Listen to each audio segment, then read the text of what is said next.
Pastor Robert. Es un placer. ¿Cómo estás? Estamos bien, gracias. Oye, nos ha costado subir la montaña.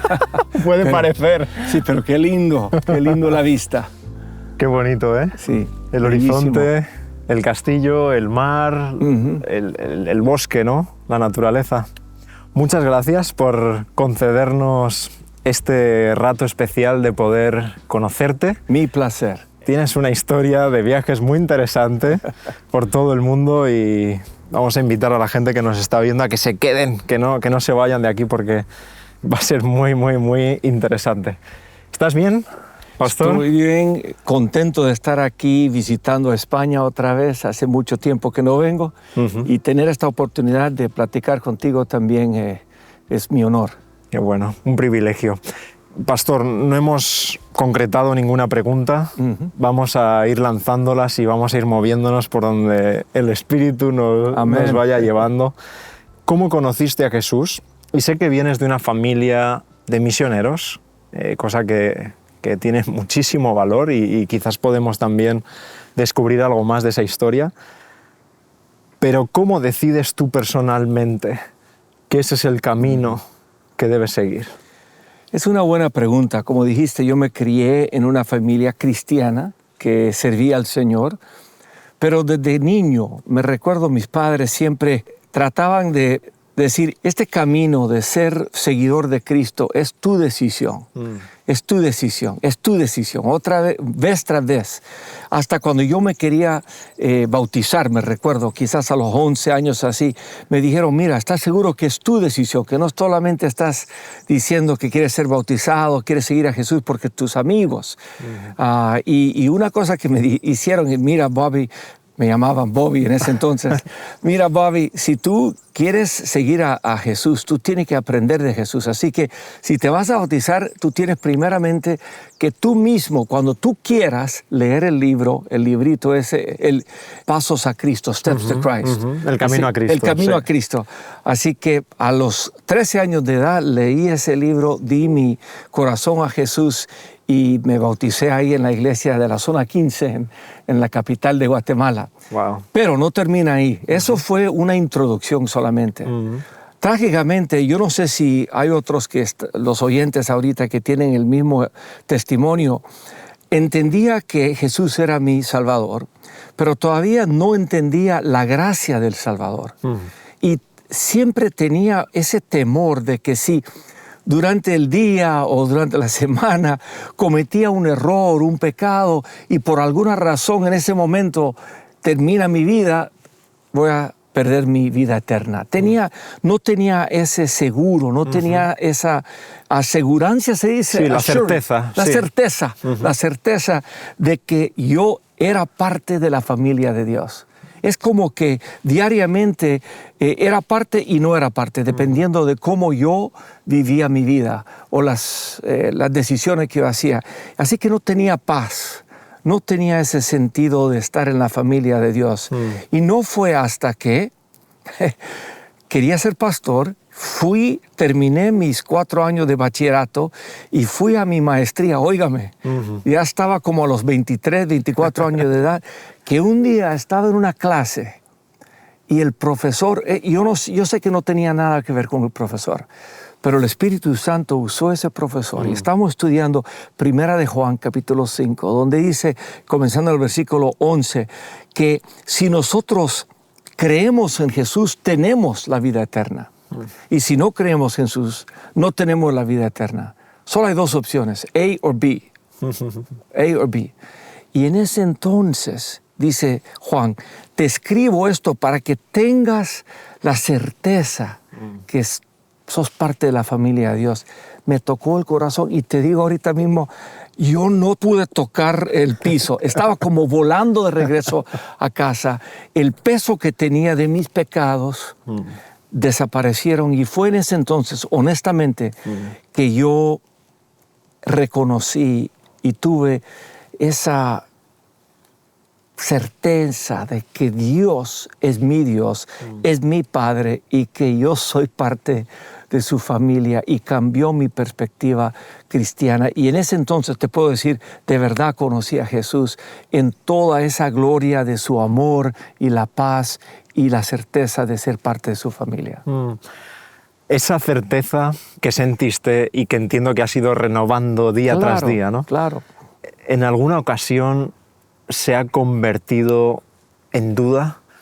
Has estado en muchos países, ahora nos adentraremos en toda esa dimensión, pero en algún momento has sentido que esa seguridad se ha convertido en un momento, pero ¿y si, o ante esta situación tan difícil, quizás es que... ¿A dónde está Dios?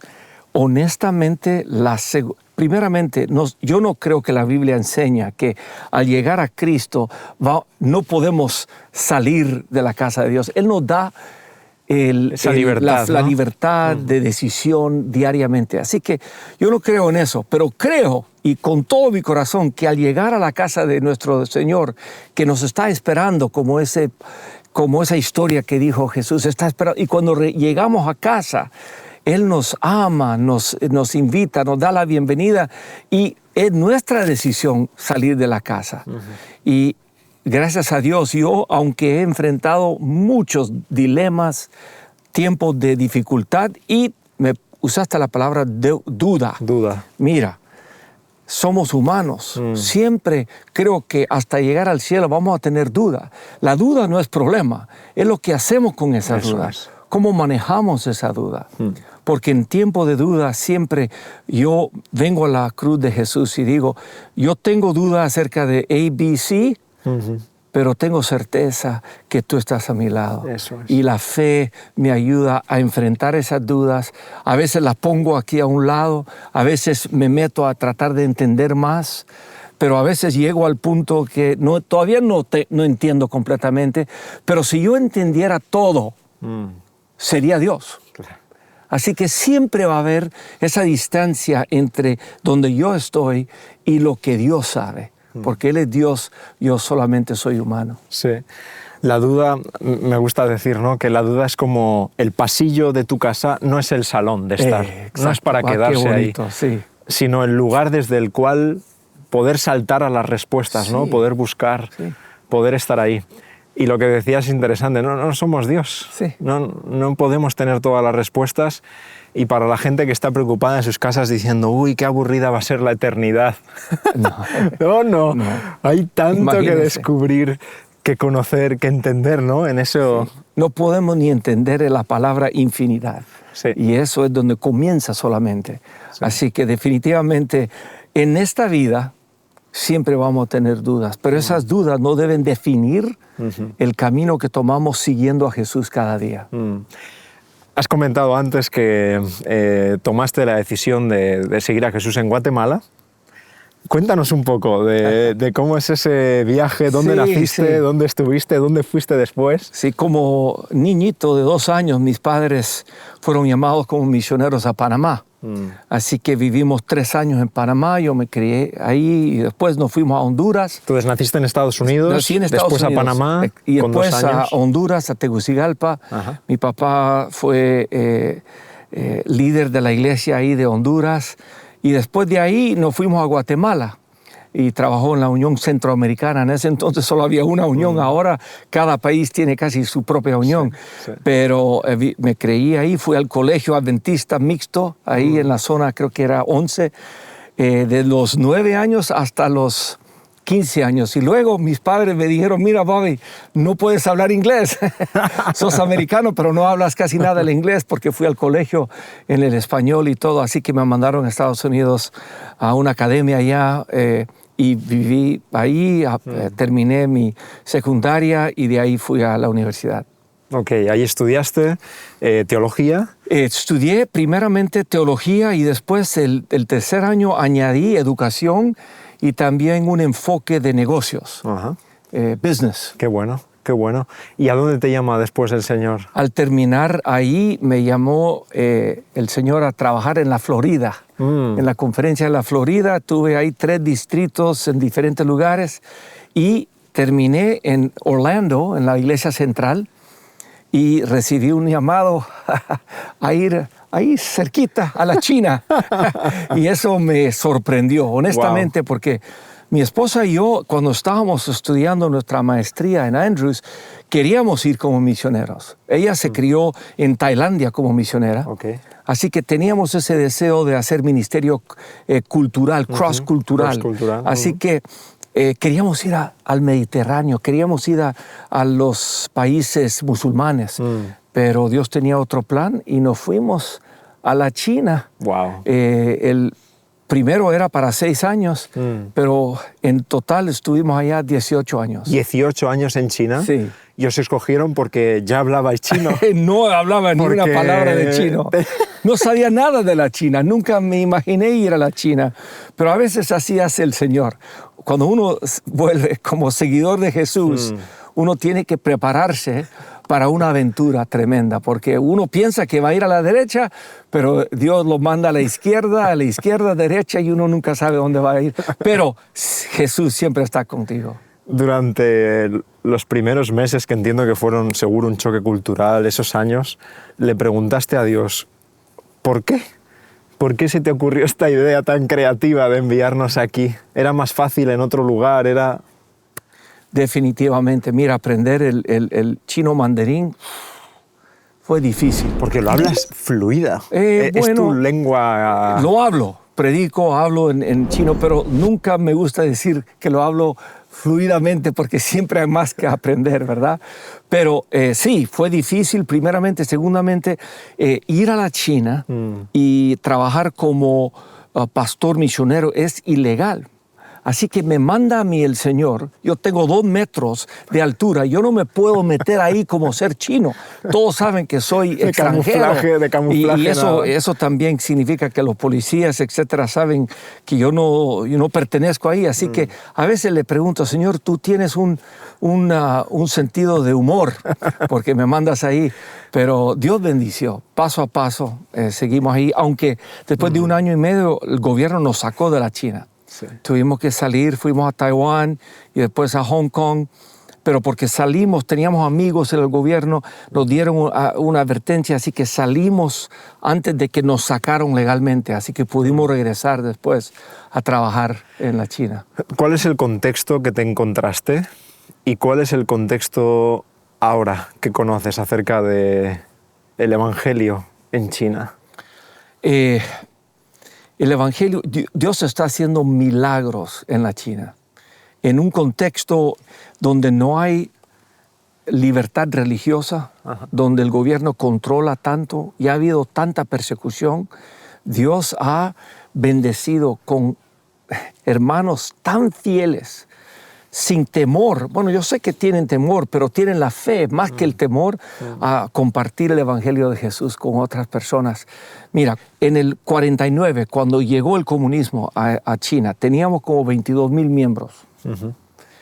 Todo desapareció. Todas las iglesias fueron tomadas por el gobierno, todos los colegios, los hospitales, todo lo que es la infraestructura, gracias, de la iglesia, la organización de la iglesia desapareció. Y los que vivíamos afuera pensamos, bueno, ahí quizás no va a sobrevivir la iglesia. Pero después de que se murió el chairman Mao y comenzamos a recibir noticias, se fue de 22,000 a los 200,000 miembros.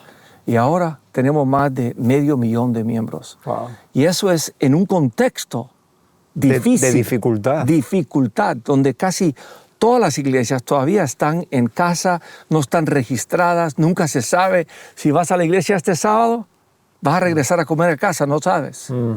Pero es en ese contexto donde la fe crece más. Te cuento una historia. Sí.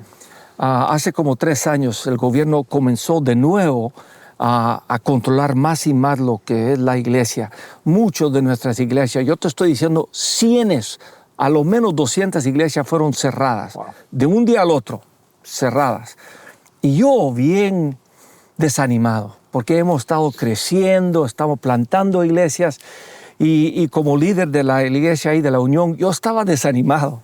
Y vino un pastor de China y me dijo, mira, pastor, ni pu yao hui xin, que significa, no te desanimes, pastor. Él me dijo, pastor, cuando viene ese tipo enfrentamos ese tipo de persecución, de dificultad, es así que la iglesia crece espiritualmente. Nosotros hemos pasado por esto. No te desanimes, Dios está en control. Y yo me sentí mal porque ¿por qué no tenía ese tipo de fe? Pero él lo había experimentado, lo estaba viendo. Y hasta muchos de los pastores dijeron, esto es bueno para la iglesia. Va a ayudar a que la iglesia se fortalezca espiritualmente. Y eso es lo más importante. Sí. Edificios, instituciones, eso solo sirven para ayudar a la vida espiritual. Recuerdo que en España hace 50, 60 años la policía vigilaba, ¿no?, qué ocurría en las iglesias, perseguía a algunos de los miembros, les amenazaba, no por el ateísmo, sino pues por otro tipo de control religioso, ¿no?, que teníamos. Pero la iglesia crecía. Me pregunto en esta reflexión si necesitamos un tiempo de... Yo entiendo, no es que estamos pidiendo para un tiempo difícil, pero hermano, te digo, Dios, esto es mi experiencia. A veces cuando nosotros enfrentamos problemas personales, problemas de matrimonio, con familia o de trabajo, financiero, no sé qué es. A veces nosotros decimos, ¿a dónde está Dios? ¿Por qué está pasando esto? Yo soy discípulo del Señor. ¿Por qué? ¿Por qué? ¿Por qué? Es exactamente esas situaciones que nos ayudan a fortalecer nuestra fe. A depender de Dios totalmente. Es como una persecución. Y en esos tiempos tenemos una decisión. ¿Vamos a crecer las dudas o crecer la fe? Eso es. Y con Jesús a nuestro lado, dependiendo de Él, aunque no podemos ver qué está a la vueltecita, no sabemos cuál es el futuro. Te digo, mi experiencia es, si tomamos la mano de Jesús y le decimos, yo no veo cómo enfrentar esto, pero yo sé que tú me vas a ayudar. Al dar unos pasos más, al dar la vueltecita, y a veces no es un día, no es una semana, quizás es un mes, un año, al fin vamos a ver al retrés, behind us, atrás, y vamos a ver que Dios nos ha guiado y nuestra fe va a estar mucho más fuerte. Sí, sí. El texto bíblico nos plantea un escenario en el tiempo del fin, sea cuando sea que ocurra, ¿no?, el próximo año o dentro de 10 o 100 años, pero nos plantea un contexto de dificultades a nivel de adoración, de conciencia, de cierta persecución, no sabemos muy bien de qué tipo, pero puede ser que hoy la comodidad de la iglesia también sea una trampa en nuestra vida. Yo creo que el bienestar, el considerar la iglesia como voy el sábado, vivo mi culto y después... ¿Qué riesgo tenemos, Pastor Robert, en esta dimensión de vivir un cristianismo cómodo? ¿Es compatible un cristianismo con vivir cómodo? Es por eso que anoche, en la semana de oración, yo estaba hablando de la forma en la cual Dios quiere mantenernos en esa relación de dependencia de Dios, es compartir y participar en dar nuestro testimonio, de estar viviendo una vida misional. Porque cuando yo voy a mi vecino, lo invito a comer a mi casa, salgo con él a jugar esto o lo otro, que no tienen fe en Jesús, y yo no sé cómo compartir mi testimonio, eso me pone como una persecución en una situación donde yo tengo que estar dependiendo con Jesús. Aunque la vida de la iglesia es cómoda, quizás yo con mi contexto financiero, de familia, todo va bien, gracias a Dios. Pero cuando yo estoy compartiendo mi fe, me pongo día tras día en una situación donde tengo que depender en Jesús. Por eso yo pienso que el compartir nuestra fe es parte íntegra de la vida como discípulos de Jesús. Eso es mi opinión. Y te recuerdas, al fin del tiempo, estabas hablando de esa crisis, pero ¿cómo es que vamos a nosotros enfrentar esa crisis? ¿Es porque tenemos en mente nuestras doctrinas y cada doctrina tenemos las 10 versículos de memoria? No, es porque tenemos la fe de Jesús. Eso es. tenemos esa fe viviente. Está su nombre escrito en nuestra mente, en nuestro corazón. Sí. Nuestras acciones. Él es nuestro amigo, Él es nuestro Salvador. Él es algo viviente en nuestra vida. ¿Tu comida favorita? Mi comida favorita. Eso es difícil porque me gusta de todo, pero porque me crié en Centroamérica debo decir que el arroz y frijoles, la tortilla, el quesito, plátanos fritos me gusta, sí, mucho. ¿En China cuál era el plato que más solíais comer en familia? Porque tú sabes, en la China cada región tiene su propia comida. A mí me gusta la comida picante, así que me gusta de Sichuan. Me gusta el hot pot, que le llaman el huoguo, que es bien picante. Me gusta el ramen, los noodles. ¿Cómo se dice noodles? Son los fideos, ¿no? Los fideos, pero están hechos a mano y le ponen el chile. Delicioso. ¿Eso te gusta? Sí, me gusta mucho. ¿Cómo vivió tu familia todos estos movimientos también en el ministerio? Ir de aquí para allá porque tienes hijos. Sí. Y hay que moverse con los hijos. Una cosa es moverse solo y otra cosa es moverse como un equipo, ¿no? Sí. Nosotros con nuestros niños, tengo 2 hijos y una hijita, ya están crecidos, ya están todos casados, pero teníamos con mi esposa una estrategia, porque los hijos pueden crecer en ese contexto creciéndose un poquito amargos. Nos movemos de aquí para allá y mis amigos ya nos tuvimos que despedir de ellos y nuevo lugar, y hay una amargura a veces con hijos, a veces de pastores o misioneros. Nosotros desde el principio lo enfrentamos así. Esto es una aventura que tenemos el privilegio de vivir para Cristo. Siempre una aventura. Lo tratábamos de hacer algo interesante, algo que era algo especial, que pueden aprender. Ellos se criaron hablando el chino y visitando diferentes lugares, yendo a diferentes países. Así que ellos vieron, hasta este día, si tú le preguntas, ellos dicen, eso fue una aventura y también un privilegio. Y gracias a Dios, mis 2 hijos son pastores también. Y así que siguieron en esa aventura. ¿Recuerdas 1 o 2 experiencias que hayan marcado tu ministerio de forma profunda, que hayan sellado algo en tu corazón? Hay una situación que me ayudó a entender que a veces yo pensaba, ¿qué es lo que la organización, la iglesia me va a dar a mí? En otras palabras, ¿qué oportunidad me va a dar a mí? O cuando iba a un lugar comenzando, yo quería saber, cuál era mi sueldo y cómo iba a sobrevivir de aquí y lo otro. Después me recuerdo hablando con un hermano que al llegar a Hong Kong la segunda vez, porque estuvimos ahí 8 años, regresamos a Estados Unidos por 8 años y después nos llamaron de regreso a ser presidente de la Unión de China por 10 años. Esa vez conocí una persona que conocía antes, pero esta vez estaba trabajando conmigo, que se llamaba el pastor Roberto Wong.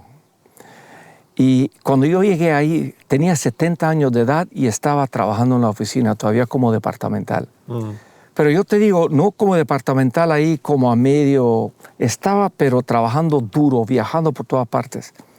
Y una vez me senté con él y le dije, mira, ya tienes 70 años de edad, yo no quiero abusarte, ¿quieres jubilarte? Y me dijo, pastor, oiga lo dijo, me dijo, pastor, en mi juventud, después de que comencé a ser pastor, el gobierno me puso en prisión por 15 años. Pero yo desde ese entonces le he prometido a mi Señor que iba a trabajar por Él por 40 años. Así que todavía tengo tiempo porque pasé 15 años en la cárcel.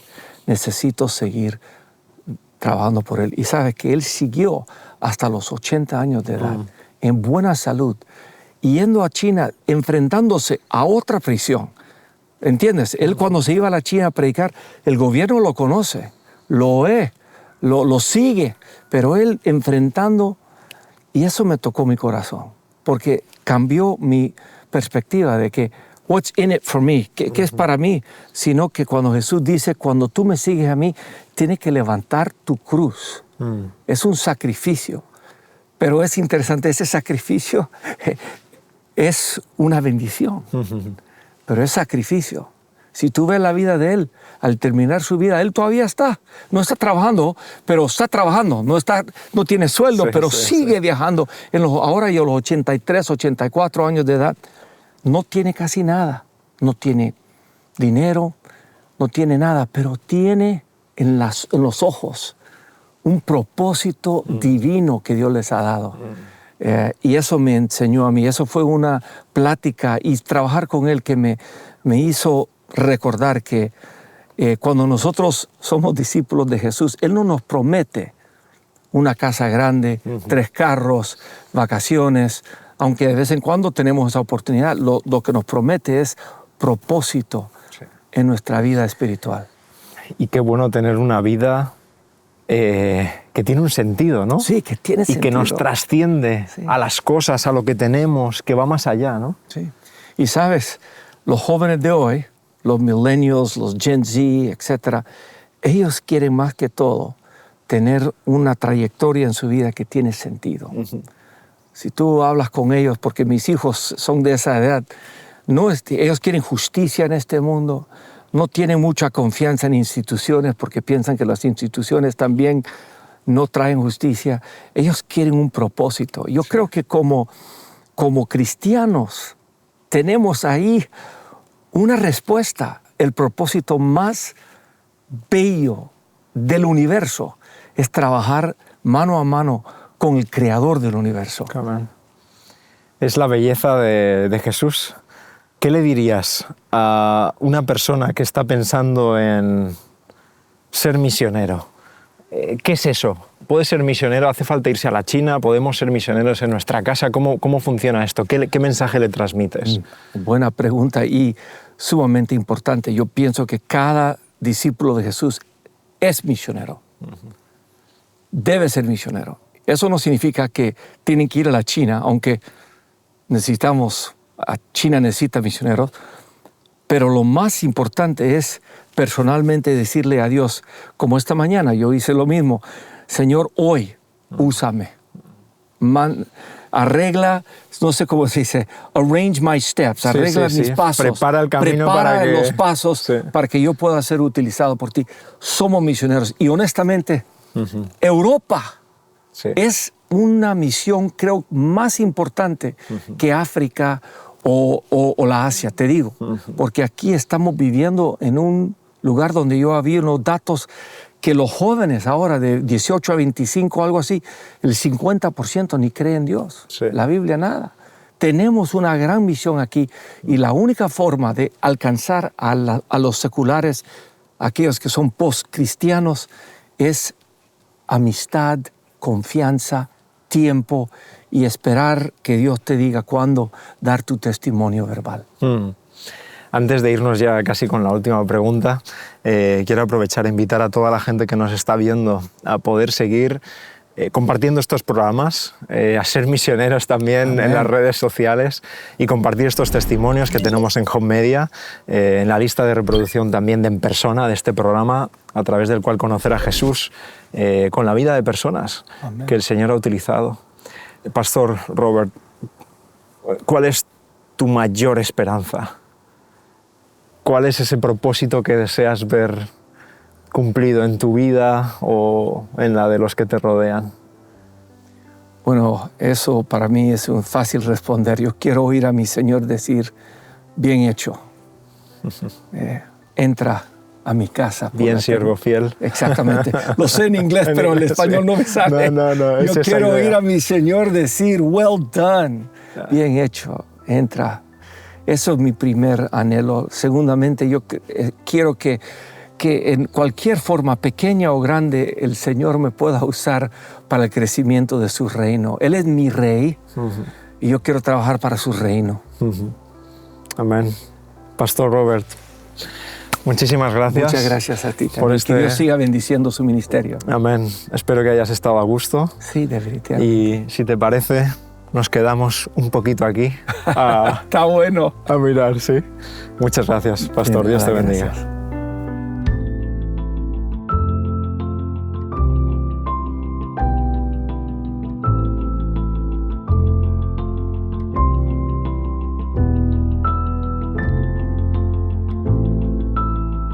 ¿Te ha resultado interesante esta historia que acabas de escuchar y ver? Te invitamos a que descubras muchas más en nuestro canal de homemedia.es y en la lista de reproducción de En Persona. Queremos inspirarte y motivarte a que tú también compartas tu historia con las personas que te rodean.